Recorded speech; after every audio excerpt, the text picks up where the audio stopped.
I always told myself I'd quit this job before it killed me. That was before the night the world stopped making sense, before Blackwood Tower, before Grimoire's experimental kitchen, 11:47 p.m. I'm slumped in my battered Civic, hands sticky with old marinara and exhaustion. The app pings, shattering the silence. One last delivery. The address flashes, Grimoire's experimental kitchen. I frown, never heard of it. The tip is $500 in cash. My thumb hovers, trembling, then presses accept. Rent is due in 2 days. Desperation is a hell of a drug. 12 pizzas. Not just any pizzas. These are fever dreams. Mushroom and mercury, pepperoni and phosphorus, anchovy and something called soul salt. I double-check the order, half expecting a prank. No phone number, no call back. Just a map pin, pulsing like a dying heart at the edge of town. The drive out of the city is a slow dissolve. Streetlights thin, then vanish. Fog slides in, thick as milk, swallowing the road. My GPS flickers, recalculates, loops me back to the same intersection 3 times. I mutter curses. My phone loses signal. The radio spits static, then a voice, my own, whispering words I don't remember saying. I kill the radio. The silence presses in. Blackwood Tower rises out of the trees like a broken tooth. The stories come back in fragments. Dr. Elias Blackwood, vanished in '87, last seen dragging barrels of something toxic into the woods. The tower was an observatory once, then a lab, then a ruin. Kids dared each other to break in. Some never came out.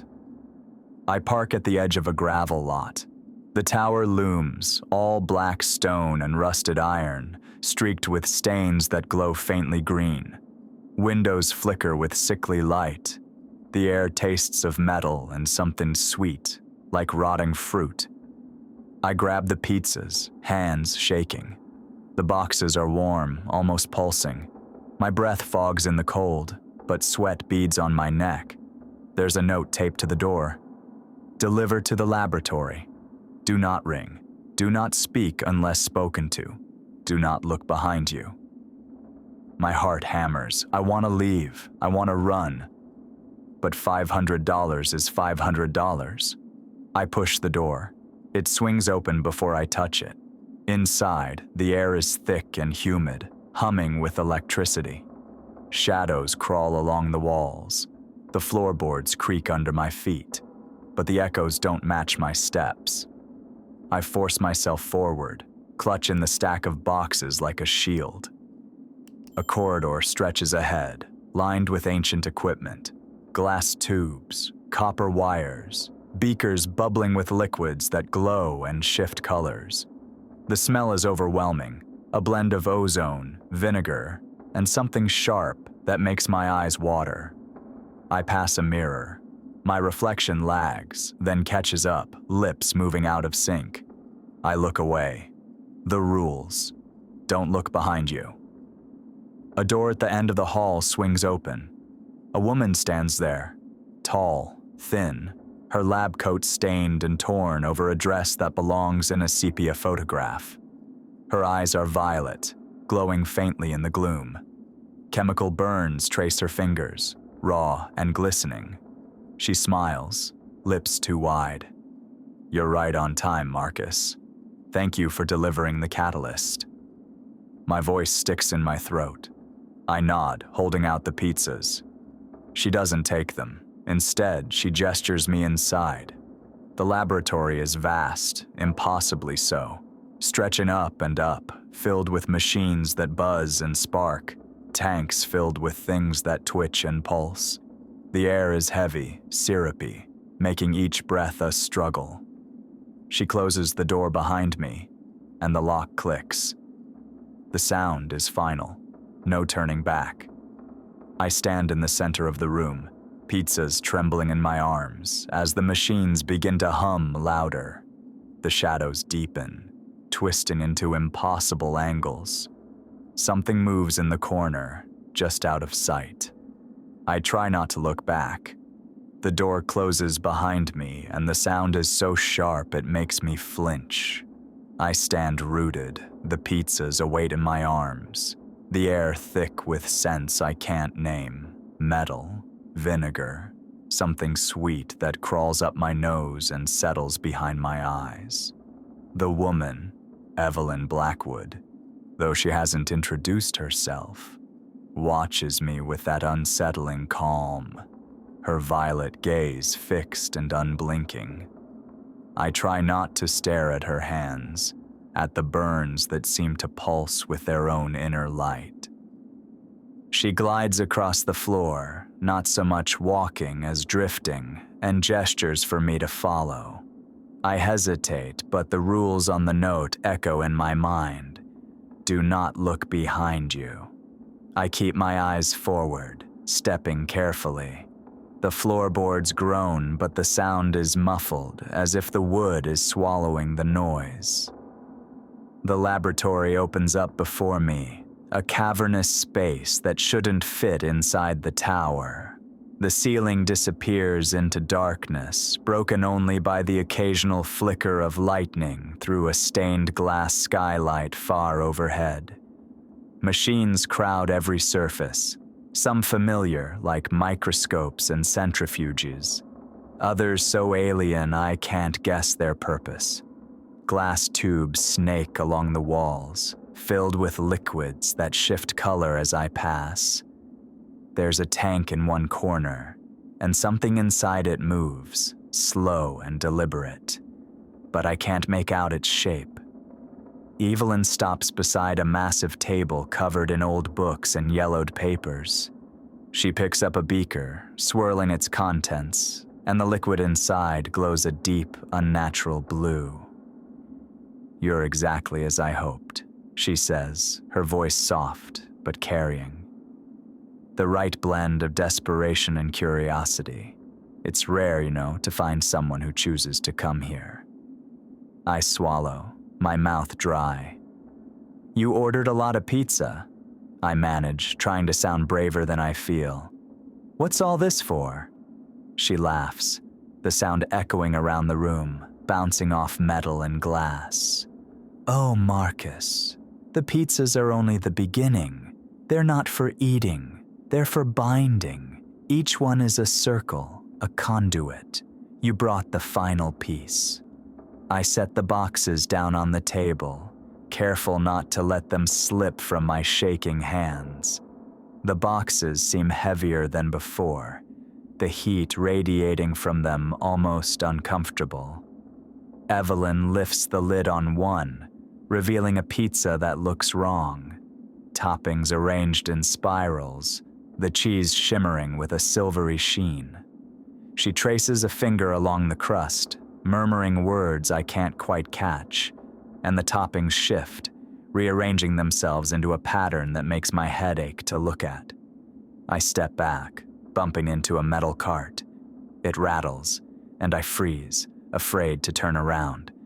The shadows in the corners seem to thicken, pressing in.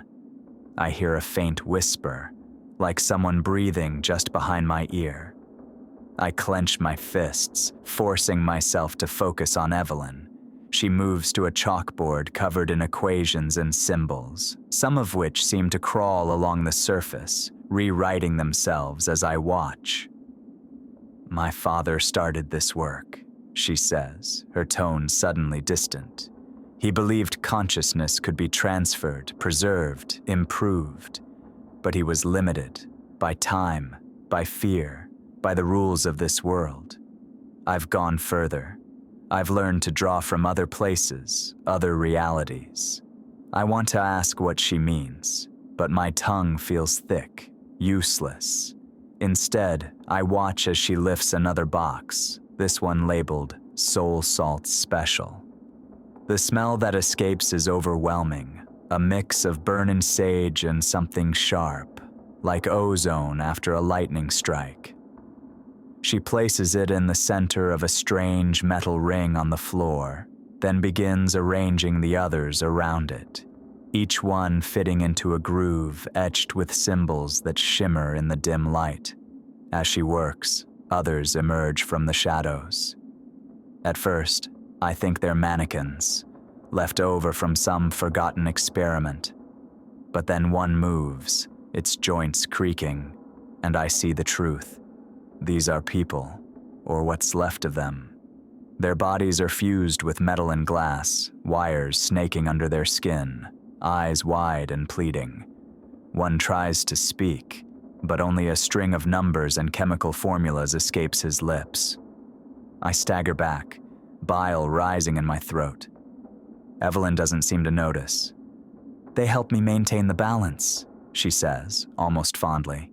"Each one is a bridge, a connection to another world. But they're not enough. I need something more. I need you." The words hit me like a blow. "Me? Why? I'm just a delivery guy." She smiles, and it's the saddest thing I've ever seen. "You chose to come here. That matters. Willingness is the key. The others were taken, tricked, but you accepted the invitation. That makes you the final component." The room grows colder, the lights flickering. The machines hum louder, a deep vibration that settles in my bones. Evelyn begins to chant, her words a mix of science and sorcery, and the pizzas glow, their toppings swirling into new, impossible shapes. The metal ring on the floor pulses with light, and the air thickens, pressing against my skin. I try to move, but my legs won't obey. The hybrids, those half-human, half-machine things, surround me, their eyes pleading, their mouths working silently. One reaches out, his fingers brushing my arm, and a jolt of cold shoots through me. For a moment, I see flashes, memories that aren't mine. A boy running through the woods, a woman screaming, a hand reaching for help that never comes. Evelyn's voice rises, the chant building to a crescendo. The room spins, the walls stretching and twisting. I feel myself slipping, my thoughts scattering like leaves in a storm. The last thing I see before darkness claims me is Evelyn's face, her eyes burning with triumph and sorrow. When I come to, I'm lying on the cold floor. The laboratory is silent, the machines dark. The hybrids are gone, or maybe they were never there. Evelyn stands over me, her expression unreadable. "You're still here," she says softly. "Good. The process has begun." I try to speak, but my throat is raw, my voice barely a whisper. "What did you do to me?" She kneels beside me, her hand gentle on my shoulder. "You're part of the experiment now, Marcus. The tower is different for you. You'll see things others can't, hear what's hidden. The boundaries are thin here, and you're the bridge." I close my eyes, wishing I could wake up somewhere else. But the smell of ozone and the weight of her hand are too real. I open my eyes again, and the laboratory seems to shift, the walls bending, the machines breathing. Evelyn helps me to my feet. "There are rules, Marcus. You must follow them if you want to survive. Don't trust what you see. Don't listen to the voices in the walls. And above all, never, ever open the red door." I nod, too exhausted to argue. She leads me to a narrow cot in the corner, and I collapse onto it, my mind spinning with fear and confusion. As I drift toward sleep, I hear her humming, a lullaby that twists into static. Somewhere in the darkness, something moves, watching, waiting. I wake to the sound of humming, low, mechanical, almost like a lullaby played on broken wires. For a moment, I can't remember where I am. Then, the memories rush back. The pizzas, the laboratory, Evelyn's impossible eyes. My body aches in strange places, as if I've been stretched and folded in my sleep. The cot is narrow and cold. I sit up, the room spinning for a moment before settling. The laboratory looks different in this light. Shadows are deeper. the colors more saturated, as if reality itself has thickened. I try to stand, but my legs feel heavy, my muscles slow to respond. My hands tremble as I reach for my phone, but the screen is dead. The battery icon stuck at 1%. I shove it back in my pocket, frustration prickling my skin. Evelyn stands by the centrifuge, her back to me. She's humming that same strange tune, her fingers dancing over dials and switches. The machine is monstrous, glass tubes spiraling around a core that pulses with a sickly green glow. The pizzas are gone from the table, but their scent lingers, sharp and chemical, mingling with the ozone and copper in the air. She turns, her expression unreadable. "You're awake. Good. We're ready to begin." I want to protest, to demand answers, but the words stick in my throat.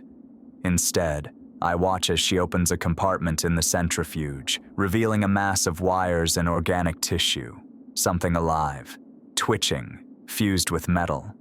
She places a vial inside, the liquid inside swirling with flecks of silver and red. "This is the heart of the tower," she says, almost reverently. "A synthesis of consciousness and machine. My father's legacy improved. You'll help me perfect it." She gestures for me to approach. My feet move without my permission, drawn by some invisible force. The hybrids, those half-human, half-machine figures, emerge from the shadows again, their eyes following me. One of them, a woman with a glass jaw and copper wires threading through her scalp, reaches out as I pass. Her touch is ice cold, and for a split second, I see flashes of her life. A birthday cake, a hospital bed, the tower looming outside her window. Evelyn straps me into a chair beside the centrifuge. The restraints are soft, almost gentle, but unbreakable. She attaches electrodes to my temples, her hands surprisingly steady. "You'll feel disoriented," she warns, her voice almost kind. "The tower is hungry. It will take what it needs." The machine whirs to life, the tubes filling with a viscous, glowing substance. Evelyn begins to chant, her words a blend of chemistry and something older, deeper. The hybrids join in, their voices weaving through hers, creating a harmony that vibrates in my bones. Pain lances through my skull, sharp and electric. My vision fractures, splitting into a kaleidoscope of images. I see the tower's past, Dr. Elias Blackwood hunched over a workbench, scribbling equations that crawl off the page. I see failed experiments, bodies twisted and fused with machinery, screaming silently as the tower absorbs them. I see Evelyn, younger, her eyes wide with terror and wonder as she watches her father disappear into the shadows. The pain intensifies, and I feel something inside me shifting. My thoughts splinter, running in parallel, each one a different version of myself. I hear voices, some familiar, some not, all clamoring for attention. The laboratory dissolves around me, replaced by a swirling void filled with faces, hands, fragments of memory. I'm falling, tumbling through layers of reality. I see myself delivering pizzas to impossible places, a hospital where every patient wears my face, a classroom where the teacher is Evelyn, her eyes burning with secrets. I see the hybrids, their lives looping endlessly, trapped in the moment of their transformation. Suddenly I'm back in the chair, gasping for air. My hands are different, fingernails metallic, skin shot through with faint lines of light. I flex my fingers, watching the light pulse beneath the surface. My thoughts are still fragmented, but I can sense the tower now, a presence, vast and hungry, pressing in from all sides. Evelyn watches me, her expression triumphant and mournful at once. "You're changing," she says softly. The tower is accepting you. You'll be able to see what others can't. I try to speak, but my voice is distorted, layered with echoes. What have you done? She kneels beside me, her hand cool on my forehead.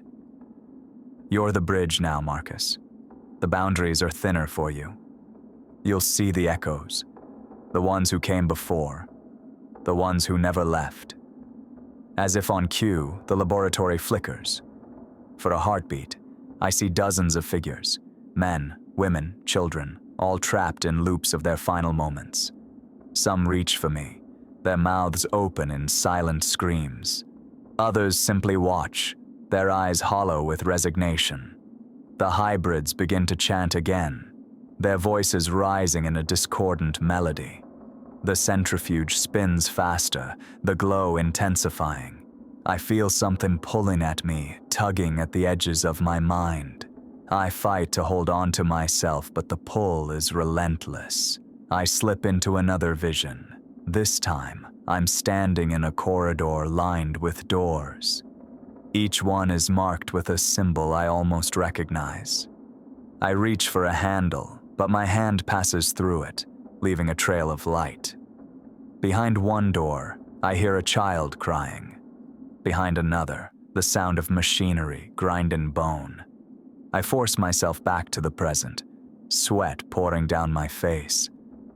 Evelyn is watching me, her eyes filled with something like pity.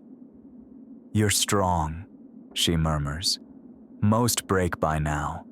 The tower will test you, Marcus. It will show you things you can't unsee. She releases the restraints, and I slump forward, barely able to stand. The hybrids retreat into the shadows, their eyes lingering on me. I stagger to my feet, every muscle burning. Evelyn hands me a glass of water. It tastes wrong, too sweet, with a metallic aftertaste, but I drink it anyway. She helps me to the cot, her touch gentle but firm. As I lie down, the room shifts again. The walls ripple, the machines breathe. I hear whispers, fragments of memory, warnings from those who came before. I close my eyes, but the visions continue, flickering behind my eyelids. I realize, with a cold certainty, that I'm no longer just a delivery driver. I'm part of the tower now, bound to its hunger, its secrets. The hybrids watch from the shadows, their eyes pleading, their voices lost in the hum of the machines. Sleep comes slowly, filled with dreams of metal and light, of doors that open onto endless darkness. Somewhere in the distance, Evelyn's chant continues, weaving through my thoughts, binding me tighter to the tower's will. When I wake, it's impossible to tell how much time has passed. The laboratory is quiet, but not empty. There's a pressure in the air, as if the walls are holding their breath. My head throbs with memories that aren't mine, images of experiments gone wrong, faces twisted in terror, voices echoing from impossible distances. I sit up slowly, the cot creaking beneath me, and try to steady my breathing. Evelyn is nowhere to be seen. The hybrids linger at the edges of the room, watching with eyes that flicker between hope and resignation. Their bodies are more grotesque in the half-light, metal fused with flesh, wires pulsing under translucent skin. I avert my gaze, guilt gnawing at me for reasons I can't explain.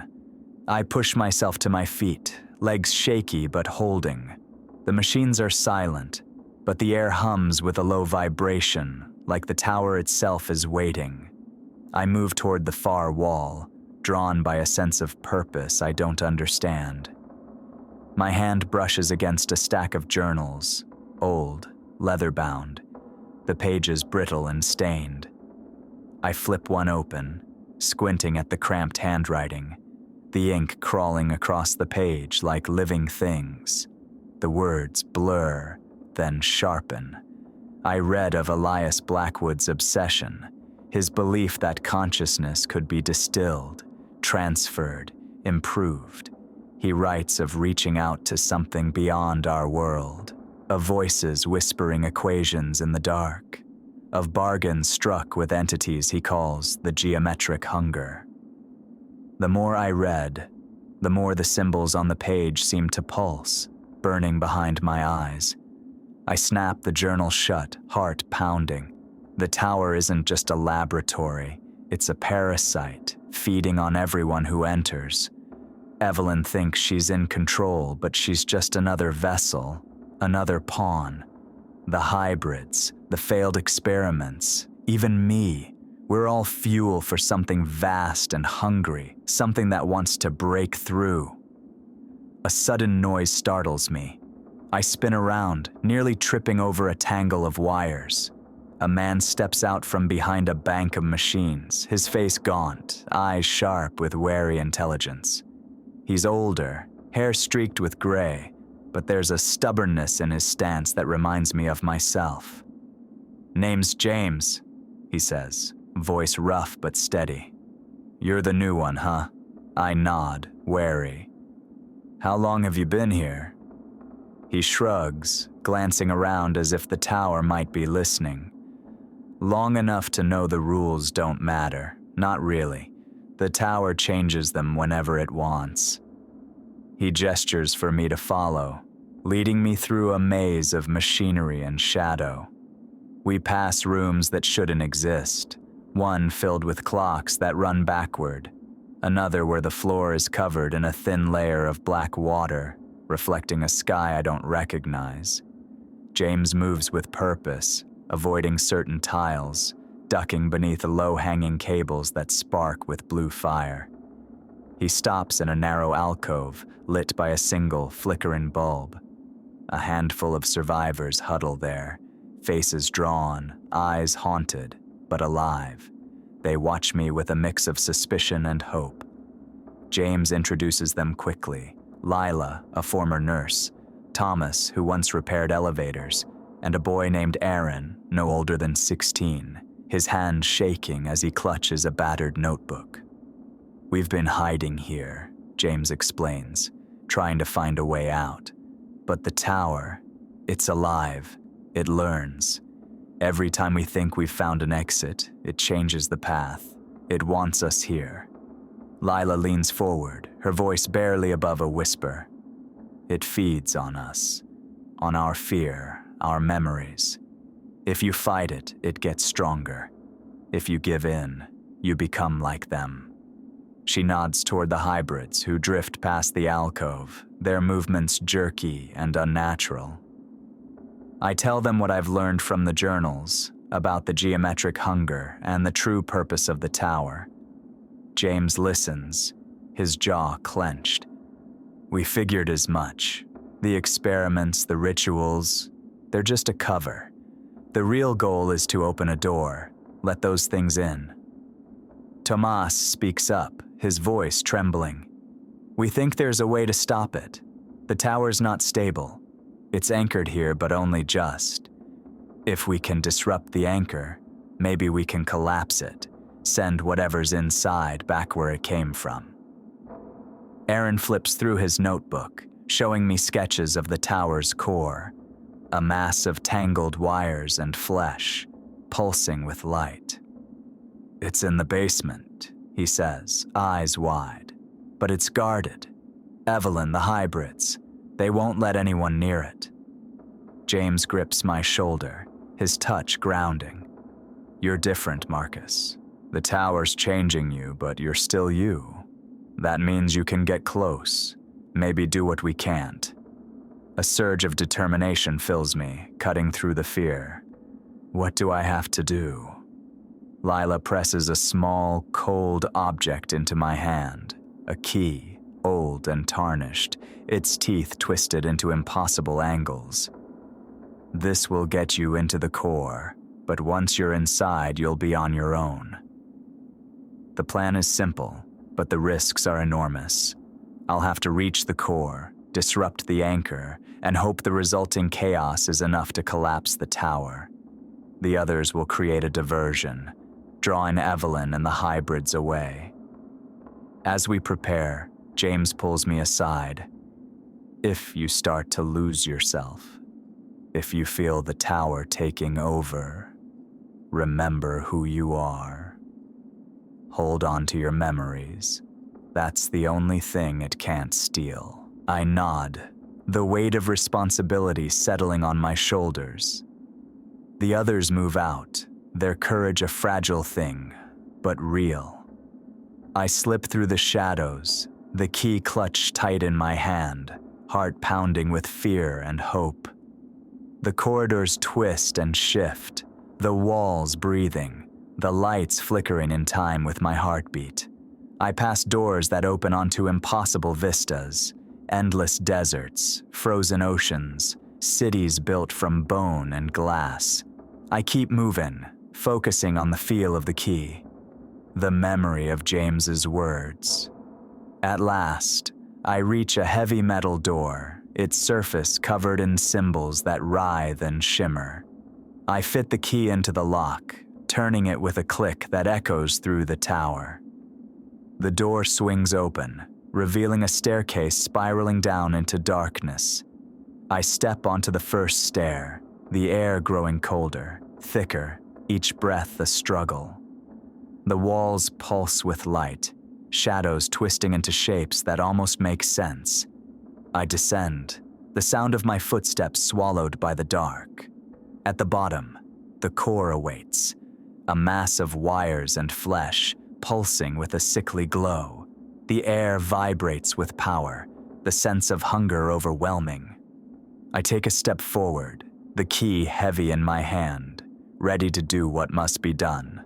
The door closes behind me with a sound like a sigh, and the world narrows to the spiral staircase and the sickly, pulsing glow below.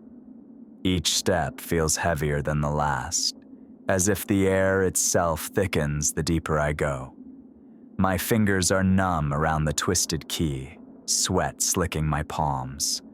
The walls pulse in time with my heartbeat, veins of light crawling beneath the stone, casting shifting patterns that seem to move even when I close my eyes. The descent feels endless. My mind wanders, stray thoughts slipping in, memories of my mother's kitchen, the scent of garlic and burnt crust, my sister's laughter echoing through our tiny apartment. I cling to those fragments, trying to anchor myself as the tower's presence presses harder, whispering doubts and half-formed fears. The steps twist, the air grows colder, and the glow from below intensifies until it's the only thing I can see. At the bottom, the core of the tower sprawls before me. It's a grotesque tangle of wires, flesh, and machinery, throbbing with a rhythm that feels almost alive. Tubes pulse with fluids that shimmer in impossible colors. The air is thick with a chemical tang, sharp enough to sting my eyes and throat. The hunger here is palpable, a gnawing void that tugs at the edges of my mind. I step forward, the key heavy in my hand. The floor is slick beneath my shoes, and the shadows writhe at the corners of my vision. I spot a console, half buried in the mass, its surface etched with shifting symbols. I reach for it, but before my fingers touch the glass, a voice cuts through the silence. You shouldn't be here, Marcus. Evelyn stands at the far end of the chamber, her face pale and drawn, eyes burning with a feverish intensity. The hybrids gather behind her, their bodies twitching, metal limbs clicking softly. She steps closer, her movements stiff, unnatural. You don't understand what you're doing, she says, her voice trembling. The tower needs balance. Without it, everything falls apart. I shake my head, anger rising. This place is killing people, feeding on them. You're helping it. She laughs, but there's no joy in the sound. I'm trying to save us. My father opened the door, but he didn't know how to close it. The tower is a bridge, Marcus. If we destroy it, what's on the other side will spill through. The hybrids begin to chant, a low, discordant hum that vibrates in my bones. The core pulses brighter, the hunger sharpening.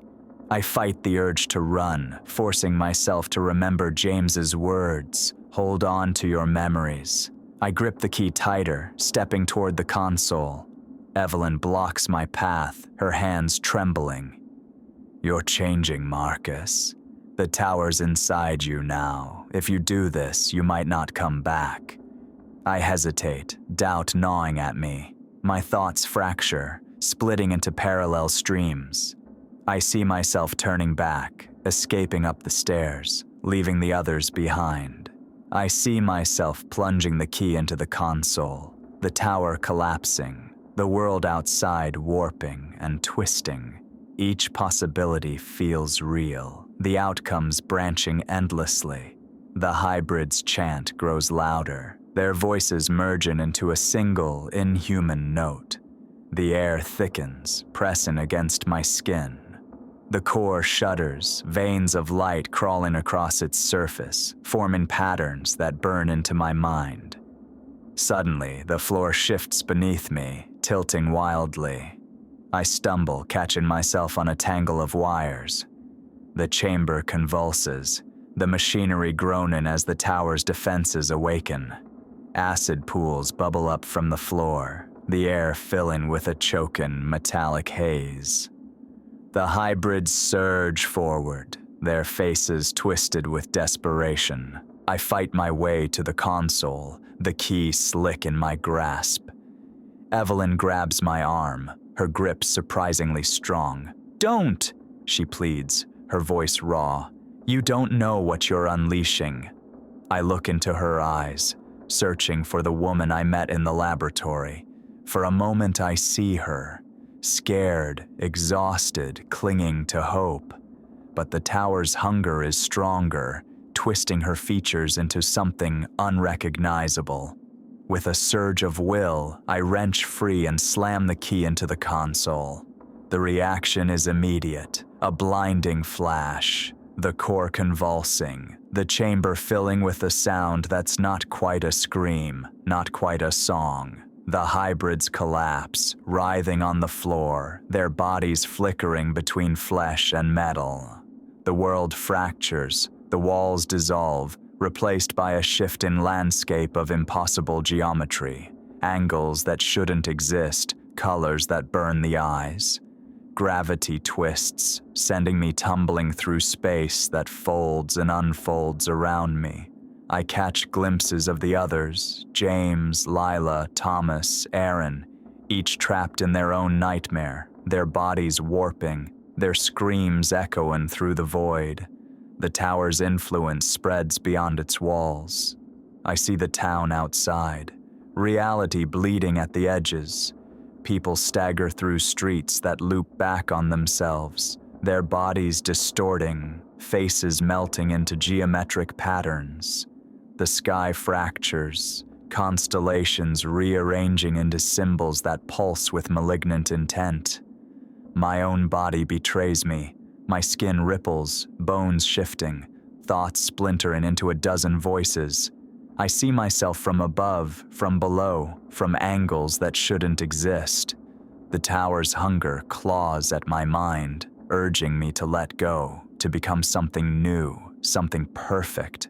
I cling to my memories, my family, my old life, the taste of bad pizza and cheap coffee. I repeat my name over and over, grounding myself as the chaos intensifies. The hybrids rise, their bodies now crystalline, their voices harmonizing into a song that threatens to erase what's left of me. Evelyn staggers to the core, her face contorted with grief and rage. "You've doomed us all," she whispers, her voice barely audible over the din. The tower won't let go. It never lets go. The chamber collapses inward, the core pulsing faster, brighter. I feel myself slipping, my humanity unraveling, replaced by cold, perfect logic. I see the world as the tower sees it. Numbers, patterns, equations, all ripe for consumption. In a final act of defiance, I reach for the console, forcing my fractured mind to focus. I trigger the failsafe, the last line of defense. The core shudders, the hunger recoiling, the chamber filling with blinding light. For a moment, everything is silent. Then the world explodes, and I fall into darkness. I tumble through the void, senses shredded by light and sound that don't belong in this world. My body is both present and absent, stretched thin across a tapestry of impossible angles. I try to scream, but the noise is swallowed by a chorus of voices, some familiar, some alien, echoing through my mind. Each voice tugs at a different thread of memory, threatening to unravel what's left of me. Gradually, sensation returns. I find myself kneeling on a floor that isn't stone or metal, but a shifting mosaic of numbers and symbols, glowing softly beneath my hands. The air is thick with static, every breath crackling with energy. I look up and see the others, James, Lila, Thomas, Aaron, scattered across the chamber, their bodies flickering between human and something crystalline, as if the tower can't decide what shape they should take. Evelyn stands at the center, fused to the core, her form warped and luminous. Her eyes are bottomless voids, her voice a discordant melody that vibrates inside my skull. You broke the pattern, Marcus. Now the anchor is failing. The geometric hunger is waking. The hybrids, now fully transformed, circle the room in a slow, ritualistic dance. Their movements trace patterns in the air, geometry that bends the light, warping the space around them. The core pulses, sending out waves of energy that ripple through the chamber, distorting everything they touch. I stagger to my feet, clutching at the remnants of my identity. My thoughts come in fragments, memories of home, the taste of cold pizza, the warmth of sunlight on my face. I cling to these details, using them as lifelines while the tower tries to overwrite me with its own logic. James crawls toward me, his face contorted with pain. The anchor, it needs harmony. But you're chaos, Marcus. That's why you're still here. I remember the plan, the chaos bomb. The pizza delivery bags, still tucked into my jacket, hum with latent energy. Each one carries traces of ordinary life. Laughter, frustration, hunger, hope. I realize now that these emotions are poison to the tower, seeds of unpredictability in its perfect equation. I reach into my jacket, pulling out the bags. The symbols on the floor react instantly, flickering and warping. Evelyn shrieks, her voice splintering the air. No, you don't understand. Without order, the breach will widen. Everything will be consumed.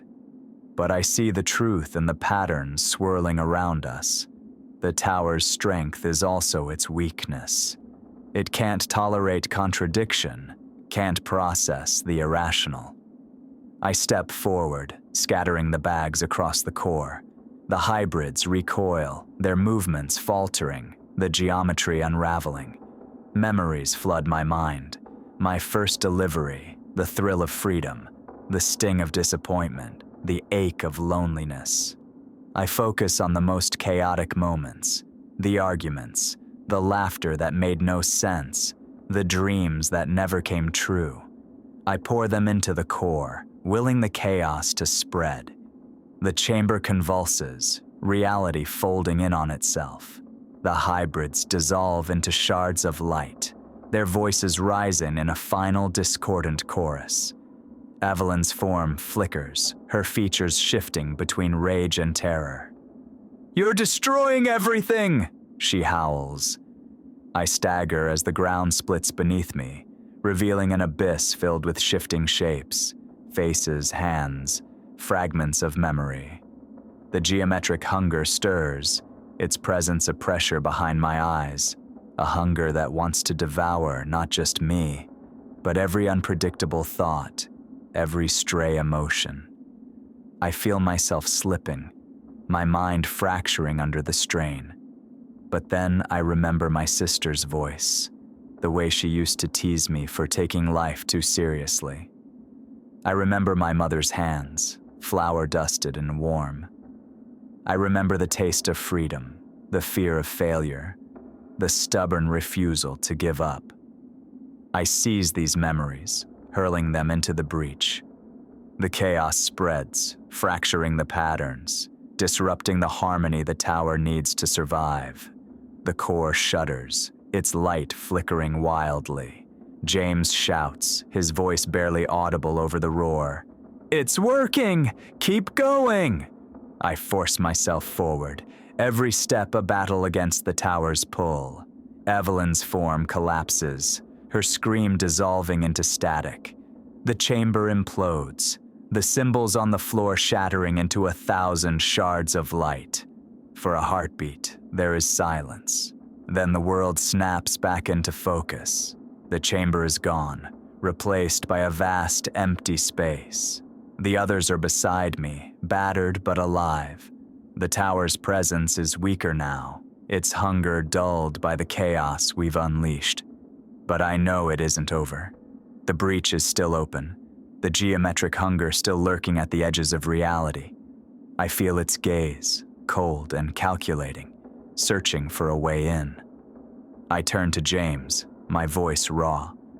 "We have to finish this. We have to close the breach." He nods, determination burning in his eyes. Together, we gather what's left of our strength, preparing for the final confrontation. The chaos bomb has given us a chance, but the tower is still dangerous, still unpredictable. I can feel my own form shifting, my thoughts flickering between human and something else. As we step into the breach, I hold on to my memories, my chaos, my humanity. I know that's all that stands between us and oblivion. We step into the breach, the world dissolving into a storm of fractured light and impossible geometry. My senses twist, sight, sound, touch, all bleeding together, until I can barely tell where I end and the tower begins. I cling to my memories, the chaotic fragments of my life, as reality buckles and reforms around us. The space beyond the core is neither here nor anywhere. It's a liminal expanse, filled with shifting shapes and echoes of voices, some pleading, some mocking, all hungry. The geometric hunger is everywhere, a presence that presses against my mind, cold and analytical, trying to dissect every stray thought and feeling.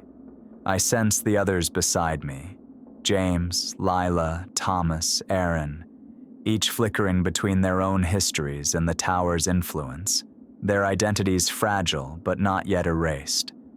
Evelyn is here too, or what's left of her. She floats above the breach, her form flickering between human and mathematical abstraction.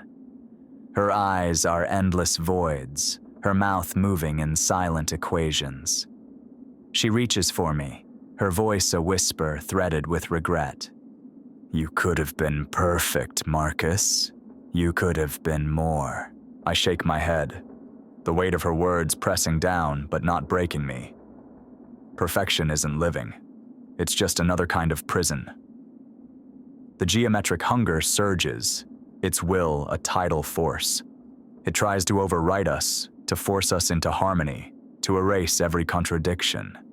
I feel the pull, an urge to surrender, to let my thoughts dissolve into the perfect order it craves.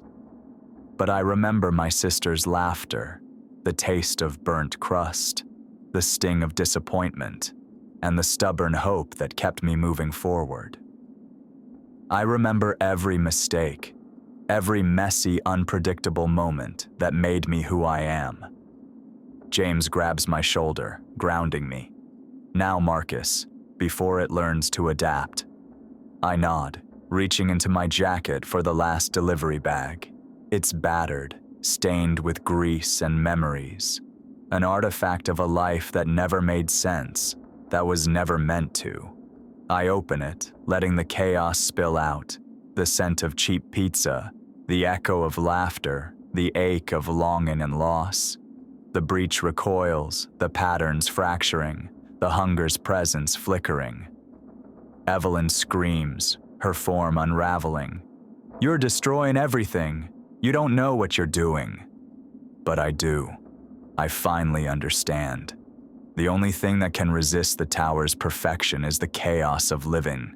Love, fear, hope, mistakes, the refusal to fit into any pattern. I pour every memory, every contradiction, every impossible dream into the breach. The others follow, their voices joining mine in a chorus of defiance. The geometric hunger thrashes, reality warping around us. The tower shakes, its foundations dissolving. I see flashes of other worlds, some beautiful, some monstrous, all teetering on the edge of collapse. I feel myself slipping, my form flickering between flesh and equation, but I hold on, repeating my name, my memories, my truth. The breach begins to close, the hunger's grip weakening. Evelyn's form collapses, her scream fading into silence. The hybrids dissolve into light, their suffering finally ending.